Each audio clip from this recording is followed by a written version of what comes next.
नमस्कार, आप देख रहे हैं जोहार झारखंड। आपके साथ मैं हूं शिप्रा झा। बुलेटिन की शुरुआत करेंगे इस वक्त की बड़ी खबर के साथ। चाईबासा से आपको बड़ी खबर बता दें, जहां कोल्हान जंगल में आईडी बम मिला है।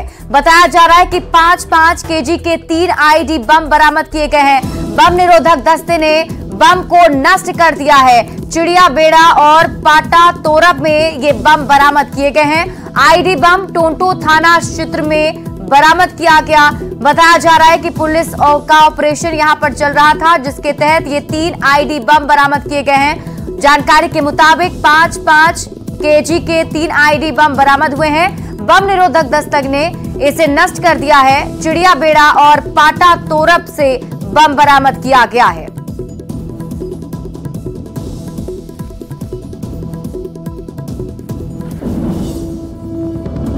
तो चाईबासा से आपको इस वक्त की बड़ी खबर बता दें, कोल्हान जंगल में एक बार फिर से आईडी बम मिला है। 5-5 केजी के 3 आईडी बम बरामद किए गए हैं। और ये देखिए, सुरक्षा बलों को टारगेट करने के लिए यहां पर नक्सलियों की तरफ से आईडी बम प्लांट किए गए थे, लेकिन उससे पहले ही सर्च ऑपरेशन के दरमियान सुरक्षा बलों ने 3 आईडी बम बरामद कर लिए। बम निरोधक दस्ते ने आईडी बम को नष्ट कर दिया है। आपको बता दें कि कल ही यहां पर ब्लास्ट में एक जवान शहीद हो गए थे। और अब ये दूसरी खबर आपको बता रहे हैं चाईबासा से इस वक्त की बड़ी खबर, जहां पर आज भी 5-5 केजी के 3 आईडी बम बरामद किए गए हैं। बम निरोधक दस्ते ने बम को नष्ट कर दिया है। चिड़िया बेड़ा पाटा तोरब में आईडी बम मिला है। रांची के मुड़वा में धार्मिक स्थलों पर तोड़फोड़ की घटना को लेकर ग्रामीणों में अभी भी गुस्सा देखा जा रहा है। असामाजिक तत्वों ने 5 धार्मिक स्थल पर उपद्रव मचाया था, जबकि 4 मंदिर में प्रतिमा को क्षतिग्रस्त कर दिया गया था। इस घटना से शुक्रवार को तनाव देखा गया था। हालांकि आज हालात काबू में हैं। फिलहाल पूरे गांव में सन्नाटा पसरा हुआ है। मंदिर की हालत देखकर श्रद्धालुओं की आंखें डबडबा गई हैं। नाराज ग्रामीणों ने मंदिर में तोड़फोड़ करने वाले की जल्द से जल्द गिरफ्तारी की मांग की है। मामले की जांच के लिए एसआईटी भी बनाई गई। एसएसपी चंदन सिन्हा ने दावा किया है कि कुछ अहम सुराग पुलिस के हाथ लगे हैं। कुछ संदिग्धों को भी हिरासत में लिया गया है। जल्द ही इस मामले का खुलासा कर लिया जाएगा। दुखद घटना घटी। किसी असामाजिक तत्व ने 4 मंदिर की मूर्तियों को खंडित किया और इसमें जो है कल काफ़ी विधि व्यवस्था की समस्या भी उत्पन्न हुई थी। लेकिन हम लोग जो है कांड का अनुसंधान कर रहे हैं और शीघ्र ही लगता है कि दोषियों का पता चल जाएगा। दोषी का पता लगने के बाद जो उनके विरुद्ध जो कानूनी कार्रवाई है वो की जाएगी और भविष्य में ऐसी घटना न घटे, इसके लिए सभी थाना प्रभारी को सतर्क किया गया है कि वो मंदिर के क्षेत्र में ज़्यादा से ज़्यादा गश्ती को बढ़ाएं और स्थानीय समिति को अनुरोध करें कि अगर वो सीसीटीवी लगा सकते हैं तो लगाएं। इससे हमें एविडेंस लेने में आसानी मिलेगी। धनबाद के तेतुलमारी थाना में एक परिवार ने जमकर हंगामा किया है। दरअसल हत्या के आरोप में 3 युवक को गिरफ्तार किया गया था और इसमें से रिजवान नामक युवक को पूछताछ के बाद छोड़ दिया गया। इससे नाराज मृतक के परिजनों ने जमकर हंगामा किया है। हालांकि पुलिस ने जांच में दोषी पाए जाने पर गिरफ्तारी का आश्वासन जरूर दिया है। परिजनों का आरोप है कि मुखिया मोहम्मद आजाद के दबाव में पुलिस ने आरोपी को छोड़ दिया। हालांकि पुलिस ने सभी आरोपों को गलत बताया है। एगो पेज लेके आइए। हमारा है लोग, इससे बड़ा मुजरिम कौन होता है? ना मुजरिम को पकड़ा लो, कितना के छोड़ा लो। पैसा के चलते ही लोग आदमी का जान इज्जत नहीं है। 3 दिन किस लिए रखा? पुलिस से कार्रवाई से आप संतुष्ट नहीं है? नहीं है जी, पुलिस लोग चोर है। चोर है लोग, खाली पैसा खाते हैं। इसी से रखा है। 3 दिन रखे का कानून नहीं है। 3 दिन रखे का कोई क्या मांग करते? पुलिस से आप क्या मांग करते? तीनों मिल जाएगा, मुजरिम सब जेल जाएगा। 3 लाख रुपया में जो है कि थाना प्रभारी द्वारा उसको छोड़ दिया गया है। ठीक है। दिनेश यादव जो आपको जो हमारे केस देख रहा है उनका भी कोई सहयोग नहीं है। नरेश यादव जो है और शुरू से 420 बात हमसे करते आए हैं। जब हम उनसे पूछे तो बोले कि 3 मुजरिम जाएगा। अभी जब हम यहाँ पे देख रहे 2 मुजरिम जा रहा है। मुजरिम को पकड़ा था, रिजवान को जो यहाँ पे पकड़ा हुआ था वो बयान भी दिया था कि रस्सी बांधे थे, दारू पिलाए थे। और उसके बाद भी अभी देख रहे कि यहाँ पे 2 ही मुजरिम जा रहा। अगर कुछ होगा तो हम अपने में हम आम हत्या करेंगे। इसका जिम्मेदारी पूरा थाना प्रभारी को होगा, बड़ा बाबू छोटा बाबू और ग्रामीण एसपी।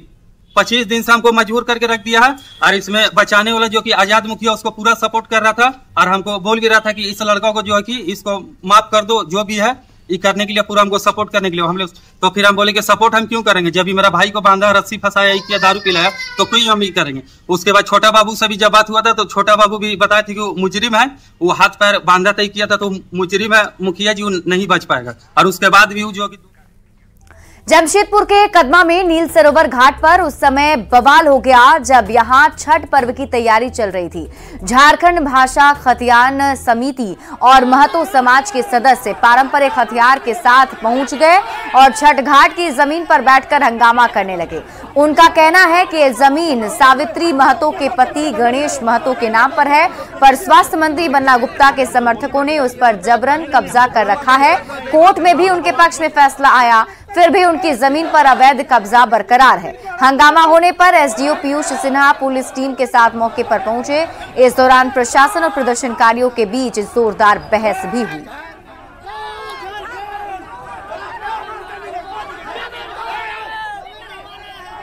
उलियान की जो पार्वती महतो है, इनका अपना उनका जमींदारी, उनका जमीन है जिसपे तालाब बना हुआ, उनके बाप दादा की पुरखों की जमीन है। इन्होंने इस जगह पे डिग्री भी की हुई है, इनका सारा कागज डॉक्यूमेंट सब ओके है, हाई कोर्ट से इनको मिला भी है कागज। लेकिन फिर भी उसके बावजूद भी बन्ना गुप्ता बोलता है, इस पे फुबारा लगा देता है। आपका छठ घाट के लिए बैठने उठने के लिए आदमी लोग के लिए 2 रूम बना गया, शौचालय बना गया है। डेली यहाँ पे शाम होते ही जितने आदमी दारू पीते हैं, लड़के अड्डे मारते हैं, और जब जिसका जमीन है वो आके जब यहाँ पे अपना अधिकार जताता है, हक मांगता है, तो उसको भगा दिया जाता है। ये जमीन का मामला आज से लगभग 6-7 साल पुराना है। 6-7 साल से हमारे खतियानधारी इस जमीन के लिए लड़ रहे हैं, संघर्ष कर रहे हैं, किंतु इन्हें आज तक न सरकार की तरफ से कुछ सहयोग मिल रही है, न आपके प्रशासन की तरफ से कुछ सहयोग मिल रही है। इन लोगों का ऊपर खाली दमन हो रहा है। हर छठ पूजा के समय में हम लोग साफ कहते हैं, हमारा साफ एक ही सिद्धांत है, हम लोग ने पर्व त्योहार कोई भी आस्था के खिलाफ हम लोग नहीं है। आप लोग आइए, पूजा पासा करिए, जाइए। एक महिला का कहना है कि ये उनकी निजी संपत्ति है और यहाँ पर कुछ कार्य हुए हैं, उसको लेकर के कुछ विवाद चल रहा है। तो इस संबंध में जो भी पेपर्स हैं वो हम लोग देखते हैं, जो ऑनरेबल कोर्ट्स के क्या ऑर्डर हैं वो हम लोग देखते हैं, दूसरे पक्ष का क्या कहना है ये देखते हैं। अगर मामला सिविल नेचर का होता है तो वो अकॉर्डिंगली रिजॉल्व होता है थ्रू कॉम्पिटेंट अथॉरिटी। अगर मामला लॉ एंड ऑर्डर का होता है तो वो लॉ एंड ऑर्डर के पॉइंट ऑफ व्यू से रिजॉल्व होता है। हजारीबाग के मेरू में नम आंखों से दिवंगत जवान योगेश कुमार को अंतिम विदाई दी गई। गुजरात के भुज में ड्यूटी के दौरान गोली लगने से उनकी मौत हो गई थी। वहां से उनका पार्थिव शरीर उनके पैतृक गांव मेरू लाया गया। ऐसे में परिजनों की आंखें नम हो गईं। बीजेपी विधायक मनीष जायसवाल ने भी दिवंगत जवान को भावभीनी श्रद्धांजलि दी है।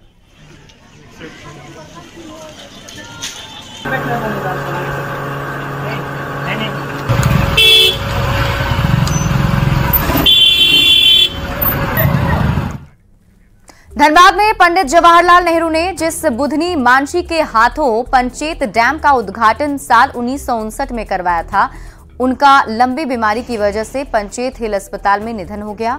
उनके निधन से पूरे इलाके में शोक की लहर है। बुधनी अपने पीछे भरा पूरा परिवार छोड़ गई हैं। जेएमएम और कांग्रेस ने डीवीसी से बुधनी मांझी की प्रतिमा लगाने की मांग की है।